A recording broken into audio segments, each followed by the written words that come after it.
The Night Before Christmas, poem by Clement Moore, illustrated by Jan Brett. 'Twas the night before Christmas, when all through the house not a creature was stirring, not even a mouse. The stockings were hung, by the chimney would care, and hoped that St. Nicholas soon would be there.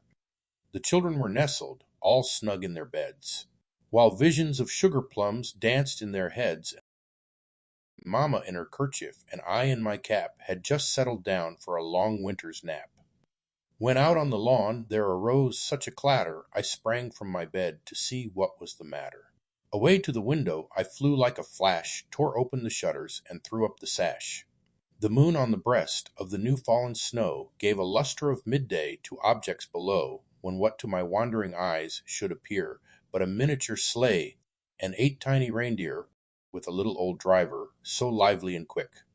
I knew in a moment it must be Saint Nick, more rabbit than eagles, his coursers they came, and he whistled and shouted and called them by name. Now Dasher, now Dancer, now Prancer and Vixen, on Comet, on Cupid, on Donner and Blitzen, to the top of the porch, to the top of the wall. Now dash away, dash away, dash away all, as dry leaves that before the wild hurricane fly. When they meet with an obstacle, mount to the sky. So up to the housetop the coursers they flew with a sleigh full of toys, and St. Nicholas too. And then in a twinkling I heard on the roof the prancing and pawing of each little hoof. As I drew in my head and was turning around, down the chimney St. Nicholas came with a bound. He was dressed all in fur from his head to his foot, and his clothes were all tarnished with ashes and soot. A bundle of toys he had flung on his back, and he looked like a peddler just opening his pack. His eyes how they twinkled, his dimples how merry. His cheeks were like roses, his nose like a cherry.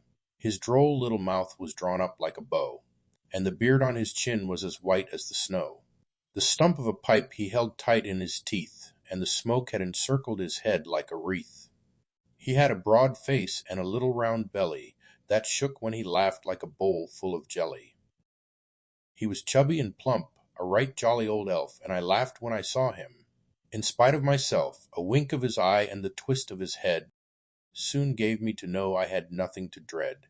He spoke not a word, but went straight to his work, and filled all the stockings, then turned with a jerk, and laying his finger aside of his nose, and giving a nod, up the chimney he rose. He sprang to his sleigh, to his team gave a whistle, and away they all flew, like the down of a thistle.